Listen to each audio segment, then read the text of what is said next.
Josephine was born on a sugarcane plantation in Martinique in 1763.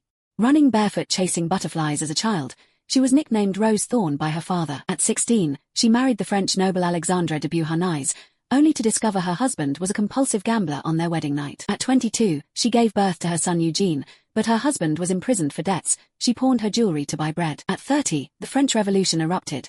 Her husband was sent to the guillotine, and she escaped from prison by picking the lock with a hairpin. At 33, after being released from prison, she returned to Parisian salons as the Queen of Balls, her perfume mingling with the smell of gunpowder. At 36, she met Napoleon. Her first proposal was rejected, yet she smiled. "Your ambition is taller than you are." At 37, the two eloped. During the wedding, Napoleon whispered to her, "From now on, you are my empress." At 38, at the coronation, when the Pope tried to crown her, Napoleon snatched the crown and placed it on her head himself.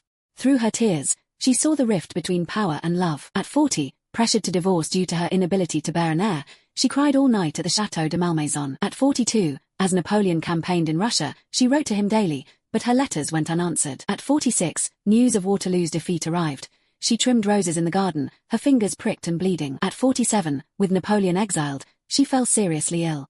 Refusing to take the new medicine penicillin, she said, "Leave it for the soldiers, I've lived enough." At 51, Josephine passed away. On her deathbed, she tucked a withered rose into an old letter from Napoleon, sighing, "I conquered his heart, but lost to the times."